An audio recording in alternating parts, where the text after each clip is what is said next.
documents to obtain the interview with my mother, made lurid and false claims about the royal family, which played on her fears and fueled paranoia, displayed woeful incompetence when investigating complaints and concerns about the programme, and were evasive in their reporting to the media and covered up what they knew from their internal investigation. A single remark can change everything. At a glittering royal event, Camilla's daughter Laura dropped a comment that would echo through Buckingham Palace. It wasn't just any remark, it was an attack on Princess Anne, the hardest-working royal, and it sparked an explosive family rift. As whispers spread and tempers flared, Prince William's protective instinct was unleashed. What was meant to be a night of celebration quickly turned into chaos, revealing cracks in a family built on tradition and duty. So I've grown to appreciate just the quality of the racing at Ascot, as well as the traditions and the atmosphere that come with it. But equally, Cheltenham has a lot to offer in terms of atmosphere. Behind the smiles and glitter, a storm was brewing, one that could shake the monarchy to its core. One such instance came at a royal event where the drama, perhaps unexpectedly, came not from the direct actions of the main royal figures, but from a sharp comment made by someone considered more peripheral to the royal spotlight, Laura Lopes, the daughter of Camilla, the queen consort. At this event, a remark made by Laura about Princess Anne would ignite tensions that would ripple through the royal family, eventually involving figures like Prince William, who is known for his calm demeanor in public. The Windsor Castle event, which was meant to honor Princess Anne for her tireless charity work, quickly became the backdrop for something far more dramatic than anyone anticipated. Princess Anne, known for her no-nonsense approach to her royal duties, was being celebrated for a milestone, her 20,000th engagement. This remarkable feat underscored Anne's position as one of the hardest-working members of the royal family. Acknowledged for her devotion to more than 300 charities, as well as her commitment to causes like Save the Children, she was, in many ways, a living embodiment of the royal family's dedication to service. But at this celebration, Laura Lopes, who typically lives outside the limelight, found herself at the center of a moment that would soon cause a stir. Laura, who was not part of the official royal duties or titles, has always maintained a low profile, often away from the heavy scrutiny faced by more prominent figures like William, Kate, and Anne. She has carved out a career in art curation, raising her children far from the glare of the public eye. Yet, despite her efforts to remain out of the spotlight, she cannot entirely escape the royal orbit, especially after her mother's marriage to King Charles. When Laura entered the royal event, she was not there as a representative of the royal family, but rather as a guest, invited through her mother's influence. However, as the evening unfolded, something shifted. Among the guests at the reception, Laura was reportedly heard making a remark about Princess Anne's style of working. According to reports, she suggested that Anne's old-fashioned approach felt disconnected from modern Britain, hinting that younger royals like William and Kate were injecting fresh energy into the monarchy. The comment, though seemingly casual, struck at the very core of Princess Anne's identity, a royal who had spent decades tirelessly serving the crown without seeking the spotlight. For those in the room, the comment didn't go unnoticed. Princess Anne, known for her stoic composure, was present during this exchange. While she didn't immediately react outwardly, those who knew her well could sense that the remark stung. Anne has always faced criticism, whether about her personal choices or being overshadowed by her brothers. But this was different. Coming from within the family, it was an attack on her way of working, a life dedicated to duty and service. Laura's words felt like a rejection of everything Anne stood for. What made this moment all the more charged was Prince William's reaction. William, who has often been seen as calm and measured in public, has always held deep respect for Princess Anne. He admires her no-nonsense approach and sees her as a pillar of the royal family, someone who has weathered storms and stayed committed to her role without seeking attention or fanfare. For William, Anne's tireless dedication was something to be respected and admired, and he had always looked to her as a model of duty. But when Laura's remark reached his ears, his protective instincts kicked in. William, who had spent his life in the royal spotlight, surrounded by intense public scrutiny, was not one to tolerate insults against those he cared for, especially when those insults came from within the family. Even though the comment was not made in an overtly hostile manner, the weight of the words was undeniable, and it seemed to represent a deeper disrespect for Anne's life of service. His reaction was immediate, and it was clear to those around him that this was no small matter. Though William didn't make a scene at the moment, his anger was palpable. His usual calm demeanor was replaced by a visible tension. His fists clenched as he processed what had just occurred. Every word from Laura carried more weight in that context because of who she was, Camilla's daughter and part of the royal family through marriage. If anyone else had made the remark, perhaps it could have been brushed off.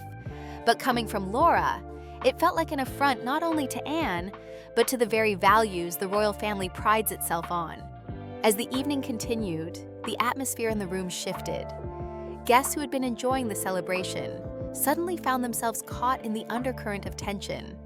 Champagne glasses were left untouched, and conversations faltered as the gravity of what had just happened settled over the gathering. William, though not one to stir up drama, could not let this slide without consequence. His love and loyalty to Anne ran deep, and in that moment, he saw this as not just an insult to her, but an attack on everything she had worked for. To William, it wasn't just a careless comment.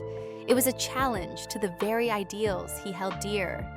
Meanwhile, Princess Anne, ever composed, kept her emotions in check. She didn't lash out or publicly acknowledge the sting of Laura's words. Instead, she subtly tried to steer the event back to its intended purpose, sharing stories from her extensive charity work and thanking those who had supported her efforts over the years. But while Anne's calm exterior was in place, the tension that had flared between Laura and William could not be ignored. The rift, though small at the moment, had already been set in motion, and the evening at Windsor Castle was only the beginning of a far more complicated story within the royal family. Thus, a seemingly minor incident, an offhand remark made at a royal event, had the potential to unravel much more than expected. The public, as they often do, would see the family's unity and celebrate the event's success. But behind the scenes, tensions were rising, and a family divided by differing views on duty, respect, and loyalty was beginning to show cracks. It was clear that the royal family, despite their outward appearances, was far from immune to the complexities of family dynamics.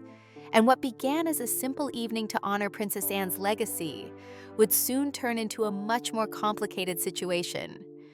The tension in the room that night was palpable, lingering in the air like a cloud that couldn't be dispelled. What had started as a quiet and dignified celebration at Windsor Castle had quickly descended into an uncomfortable situation, one that few had expected, but all could feel. As the minutes passed following Laura Lopes's remark about Princess Anne, it was clear that the ripple effect had reached far beyond the walls of the royal event. Prince William's reaction to the comment was far more intense than anyone had anticipated. Though the royal family is known for its composed, measured public demeanor, William's response betrayed a raw emotion that could not easily be hidden. His protective instinct was undeniable, especially when it came to those he loved and admired. William had always been seen as a stabilizing force within the royal family. His calm, level-headed approach to public life made him one of the more approachable members of the royal circle. However, that calmness masked a deeper loyalty, one that was fiercely protective of those who had stood by him through thick and thin. And when it came to Princess Anne, his respect ran deeper than most could understand. He had grown up watching Anne, often seeing her as the embodiment of royal duty. Her decades of tireless work, her dedication to causes both within the UK and abroad, had always left a lasting impression on him. Anne was a rock, a symbol of resilience in the face of personal and public scrutiny. She had earned his loyalty, and in that moment, when Laura made her offhand comment, William could feel that loyalty stir into something far more intense, a protective anger that surged through him. As soon as Laura made her remark, it was clear that the tone of the evening had shifted. The relaxed atmosphere that had pervaded the room up until that point seemed to collapse in on itself, replaced by an air of discomfort. Conversations faltered, eyes shifted uncomfortably, and most importantly, the look on William's face betrayed a deep sense of frustration and disbelief. He was angry, but not in the way one might expect. William didn't shout. He didn't raise his voice or lash out in a dramatic fashion. Instead, his response was much more subtle, but that only made it all the more telling. His fists clenched, his jaw tightened, and his eyes locked onto Laura in a way that was unmistakable. There was no mistaking the message. He was furious, and he wasn't going to let this pass easily. While many in the room might have expected the prince to simply let the comment slide, after all, it came from someone who wasn't directly involved in royal duties, William's anger was rooted in something much deeper. For him, this wasn't just a casual remark. It was an attack on Anne, on her life's work, and on the very foundation of what the royal family stood for. Anne, with her relentless dedication to duty, had always represented the best of what the monarchy could be. For William, there was no room for such disrespect, especially not when it came from someone who, despite being part of the extended royal family, had little right to criticize those who had dedicated their lives to serving the crown. As William stood there, the quiet simmering anger beneath the surface was impossible to ignore. Though the room remained calm, almost too calm, in the aftermath of Laura's comment, the tension between the two sides was unmistakable. Those who were close enough could feel it. The weight of the words, the way they hung in the air like an unsaid threat. What was supposed to be a quiet, respectful evening in honor of Princess Anne had suddenly turned into something much more personal. And the more William tried to process the situation, the more the protective instinct he felt toward Anne grew stronger. Meanwhile, Princess Anne, ever composed, didn't outwardly react to the comment. Her stoic nature, something she had cultivated over decades of royal service, kicked in. She had faced her share of public criticism over the years, from being overshadowed by her brothers to dealing with scrutiny about her personal choices. Yet none of this seemed to faze her. Anne had developed an ability to brush off criticism, to let it roll off her back without giving it the energy it often sought. And so, as Laura's words hung in the air, Anne did what she had always done. She stayed calm, cool, and collected. She didn't flare up. She didn't retaliate. But those who were close to her, who knew her well, could tell that the remark had hit her in a way that only someone who had lived through constant public judgment could understand. It wasn't just a critique of her work. It was a criticism of who she was as a person, of everything she had dedicated her life to. For Anne, who had long been the picture of quiet determination and tireless commitment to the royal family's causes, this was a new kind of challenge. She had weathered storms before, but this felt different. Laura's comment wasn't just from an outsider. It came from within her own family, from someone who should have understood the value of what Anne had done over the years. To Anne, it must have felt like a betrayal of sorts, a suggestion that her work, the very thing she had built her identity around, was somehow outdated or irrelevant. It was then that William's instincts truly kicked in. For him, this was no longer just a simple comment. It was a personal affront to someone who had been one of his strongest allies. William had always admired Anne's unshakable commitment to her royal duties. He had seen firsthand the sacrifices she had made, the long hours, the relentless travel, and the work she had done quietly, without the applause or recognition that others in the family had received. Anne had done it all with grace and dignity, never seeking the limelight, but always remaining steadfast in her devotion to duty. William's anger was rooted in a deep sense of loyalty. Anne had always been there for him, offering guidance and support when he needed it most. In a family often defined by its tensions and its divisions, Anne had remained a steady, reliable presence. And now, for Laura, someone who had never been expected to carry the same level of responsibility or public scrutiny. To casually dismiss Anne's decades of work, it felt like a betrayal. His response was immediate, but it was also controlled. William knew that a public outburst would only add fuel to the fire. He had seen the way that one misstep could be magnified by the press, twisting a family dispute into a story of division within the royal ranks. And so, he chose to keep his anger in check, but his body language spoke volumes.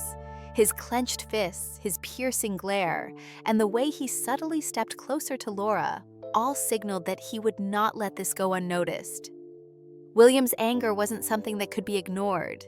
It was felt by everyone in the room, even if the words weren't spoken aloud. As the night went on, the event tried to move forward. Anne, ever the pragmatist, did her best to shift the focus back to the cause at hand. She spoke with grace about her decades of charity work, highlighting her efforts with Save the Children and her many overseas engagements. Anne did what she always did. She carried on with her duties, even in the face of personal affronts. But beneath the surface, the tension was undeniable. William stayed close to Anne, offering silent support, his presence a reminder that he would always defend those who had earned his respect and loyalty. The evening at Windsor Castle ended without any dramatic outbursts, but the damage had been done. The comment, though it seemed small in the grand scheme of things, had struck a chord that would resonate throughout the royal family in the days to come.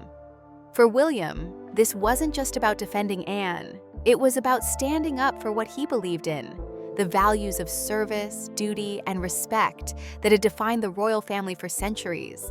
And as the evening ended and guests began to leave, it was clear that the situation was far from over.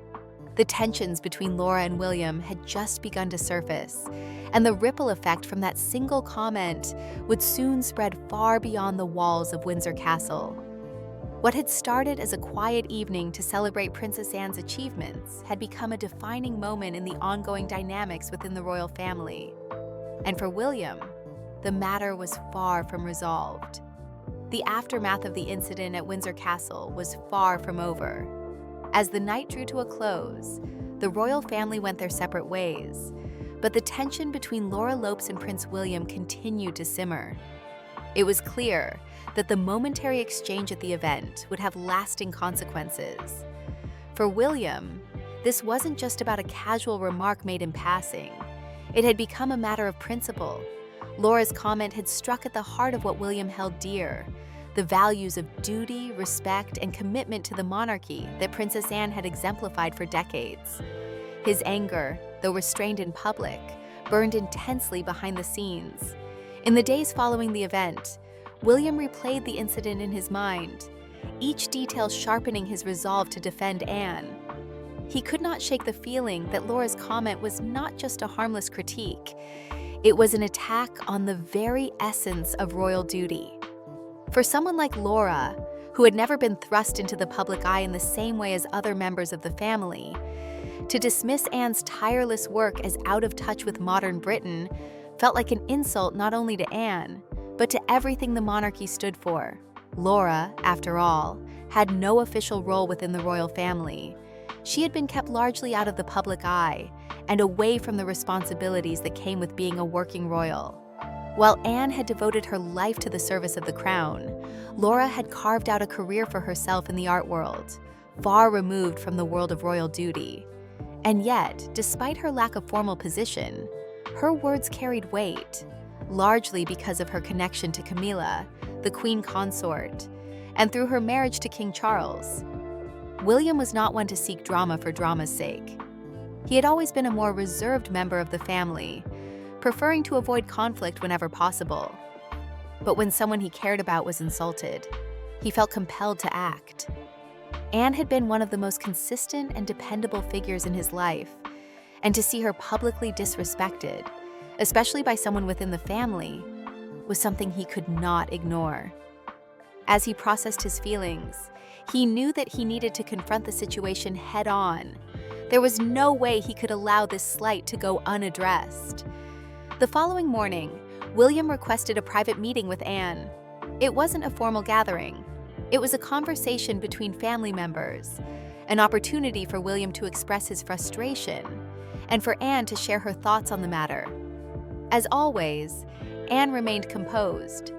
She had faced criticism from the public for most of her life, and a comment from Laura, while hurtful, was nothing new to her. She had learned to brush off the slings and arrows of public opinion long ago. Anne's life had been marked by her unyielding dedication to service, and she had spent decades working tirelessly without seeking the attention or accolades that others in the family might have craved.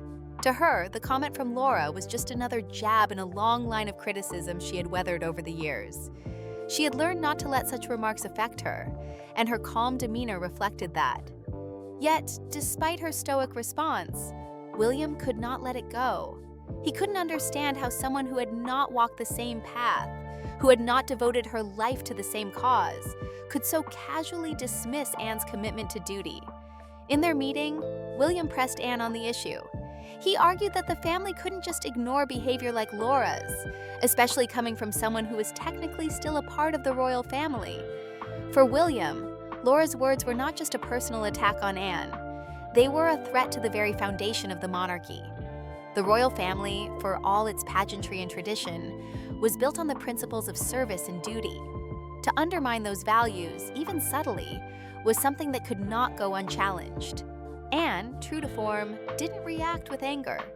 She listened to William's concerns quietly, offering only a small shrug. She had faced much worse throughout her life. She had been overshadowed by her brothers, criticized for her personal choices, and even dismissed by the public in favor of more glamorous members of the family. But she had weathered those storms with quiet dignity, and this was no different. She told William that he would need to get used to comments like this. People always had something to say about how the royal family should operate, and not everyone would appreciate or understand the sacrifices made by those who had been in the trenches for decades. William, however, couldn't let it rest. His frustration with Laura's comment was compounded by his belief that, for the monarchy to survive and thrive, its members needed to show respect for one another. For him, that respect had been breached by Laura's words, and it was something that could not simply be brushed under the rug.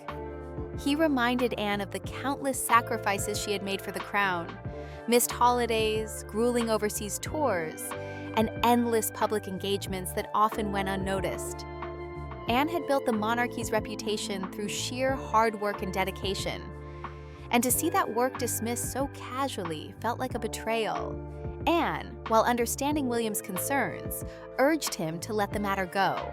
She had learned over the years that reacting to every slight only gave it more power. In her view, the best way to deal with such comments was to ignore them and continue doing the work that mattered.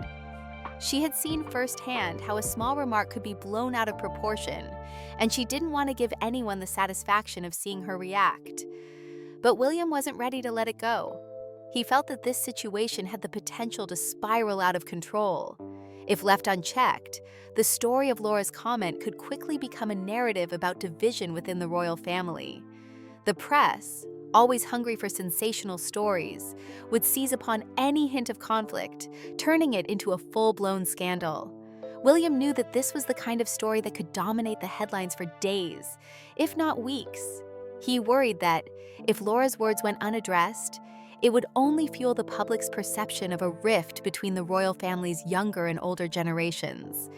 Meanwhile, word of the incident had already reached Camilla, the queen consort. Camilla, who had worked tirelessly to integrate her children into the royal family, was furious upon hearing about the tension between William and Laura. She had spent years ensuring that Laura and her son, Tom Parker Bowles, were shielded from the public scrutiny that had followed William and Harry since their births. Camilla had always wanted her children to live their lives outside the public spotlight, free from the intense pressure that came with being part of the royal family. But now, it seemed that Laura was caught in the very drama Camilla had worked so hard to avoid. Camilla, fiercely protective of her children, saw William's reaction as an overreaction. She understood that Anne was deeply respected within the family, but she didn't believe that a single comment from Laura warranted such a strong response. To her, it seemed like William was making a mountain out of a molehill. Camilla's primary concern was that this situation could spiral into a much larger issue, one that would only further strain the fragile unity of the royal family. She had already seen how such tensions could play out in the media, and she didn't want her children to be dragged into the limelight over something that, in her mind, could easily be resolved. As the days went by, the tension between William and Laura became more apparent. Even informal gatherings among the royal family were affected. William, usually warm and engaging, began to distance himself from Laura. He kept his interactions with her short and formal, and palace insiders quickly noticed the chill that had developed between the two. What had once been a polite, if somewhat distant, relationship had now become one marked by underlying tension. William's frustration was compounded by the fact that he couldn't share his feelings openly with his father, King Charles. Charles, as the head of the family, was tasked with maintaining unity and preventing the monarchy from being torn apart by internal divisions. But as a father and husband, Charles also understood Camilla's protective instincts. He knew that Camilla wanted to shield her children from the pressures of royal life, and he also understood that William's loyalty to Anne ran deep. This placed Charles in the difficult position of trying to mediate between two sides that were increasingly at odds. The growing tension soon became impossible to ignore. Palace staff began to gossip. Whispers began to circulate, and the cracks in the royal family's carefully crafted public image started to show. It was clear that this situation was far from over. As William continued to avoid Laura and Camilla, and as Camilla became more defensive, the undercurrent of drama began to bubble to the surface. The public, as always, remained oblivious to the rift forming behind the scenes, but those who worked closely with the royal family could see the strain. In an attempt to quell the situation, Charles called for a private family meeting. The aim was to address the tension head-on before it could escalate any further. As the family gathered, the mood was tense.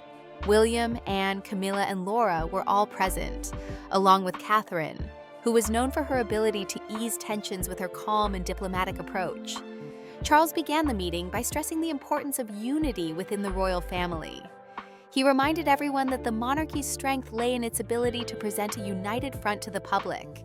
He also acknowledged the delicate balance the family had to maintain in the modern world, where even the smallest rift could be magnified by the press. William, as expected, was the first to speak. He reiterated his concerns about the disrespect shown to Anne. He explained that the comment Laura had made had deeply offended him because it undermined everything Anne had worked for over the years. For William, this was more than just a family squabble. It was about preserving the integrity of the monarchy. He insisted that the family needed to address the issue and show that such behavior would not be tolerated.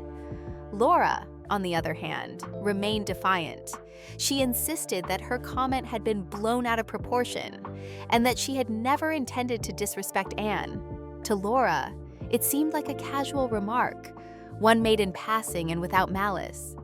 But for William, the impact of her words had been far greater than she could understand. Anne, ever the diplomat, tried to keep the peace.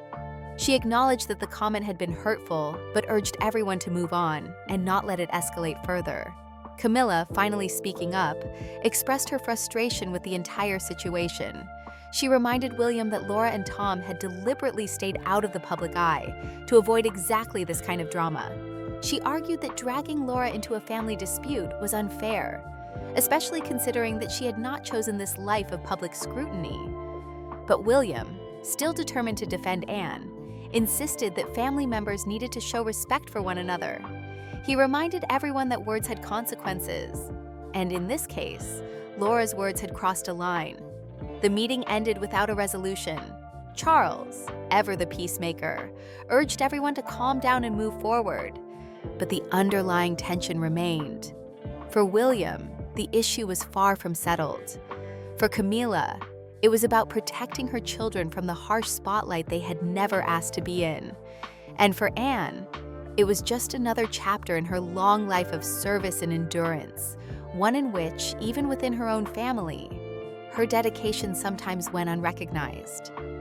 The seeds of conflict had been planted, and though they may not have been visible to the public, they were growing inside the walls of the palace.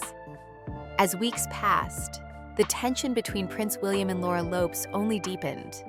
What had initially seemed like a momentary conflict had now evolved into something more complicated, more entrenched. The royal family, known for its polished public image and carefully curated appearances, found itself dealing with a rift that was impossible to ignore. William's frustration with Laura's comment about Princess Anne had not faded. If anything, it had only grown more pronounced as time went on.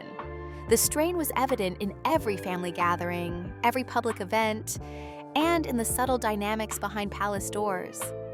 What had started as a simple remark about duty and tradition had now become a symbol of much larger issues within the royal family. Loyalty, respect, generational divides, and the delicate balance between personal loyalty and public duty. At public events, William's cool distance toward Laura became more obvious. His interactions with her were polite but terse, filled with formality that reflected his internal discomfort. The warm family interactions that had once defined royal gatherings now seemed forced and uncomfortable. While the family maintained their usual smiles for the cameras, those who worked closely with the royals could sense the growing unease. Inside the palace walls, the tension was palpable. Conversations that had once been lighthearted and filled with camaraderie now took on a more careful tone. William, who had always been known for his ability to keep his emotions in check, was no longer able to mask the undercurrent of anger that simmered beneath the surface. Anne, ever the professional, continued to carry out her royal duties without outwardly showing any signs of distress.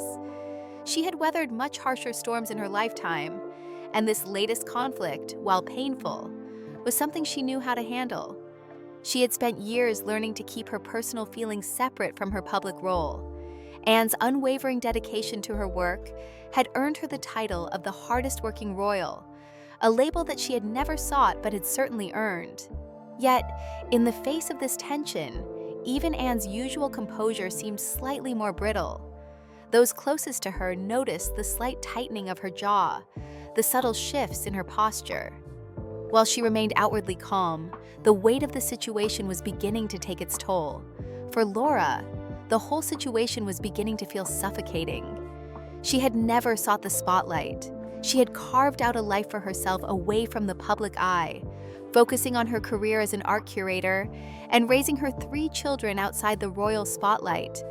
Her mother, Camilla, had worked hard to shield Laura and her children from the relentless scrutiny that had followed other members of the royal family, particularly William and Harry. Laura had always felt like an outsider in the royal world, and her position as the daughter of Camila, who had married Charles, had always placed her in a somewhat awkward spot. She had been given no titles, no official role, and had never been thrust into the public eye in the way that William, Kate, or Anne had been. But now, despite her best efforts to avoid it, she was caught up in the very drama she had worked so hard to avoid. The comment she had made about Anne had been intended as a casual remark, a light comment about how royal duty might feel out of touch with modern times. But to William, those words had struck at the very core of what he believed in: respect for duty, and respect for those who had devoted their lives to serving the crown. To him, the monarchy was built on tradition and service, values that Anne had embodied for decades. And for someone like Laura, who had never fully embraced the responsibilities of royal life, to so casually dismiss Anne's tireless work felt like a betrayal. At a charity gala hosted at Clarence's house, the air between William and Laura was thick with tension. Though both were present at the event, their interactions remained minimal. William was seen standing apart from Laura, his gaze often directed elsewhere. Catherine, ever the mediator, did her best to bridge the gap. She engaged Laura in conversation, hoping to smooth things over. But even Catherine's grace couldn't fully dissipate the tension. The event was attended by a select group of royals, donors, and high-profile guests. And while everyone smiled for the cameras, the underlying unease between the two was evident to those who knew the family dynamics well. When William and Laura finally crossed paths at the gala, the exchange was brief and uncomfortable. William's greeting was formal, his words carefully measured, while Laura, with a hint of defiance, responded in kind. She commented that she hoped everyone could keep perspective on a past matter, her tone calm but deliberate. The comment was not an apology. Instead, it felt like a quiet acknowledgement that she had not fully accepted the gravity of her words. To Laura, the entire situation seemed blown out of proportion. But for William, the issue was much more serious. To him, this wasn't just about a disagreement over royal duty. It was about respect for Anne and the long history of service that she had given to the crown. Camilla, ever protective of her children, noticed the charged atmosphere. She immediately stepped in, guiding Laura away from the interaction.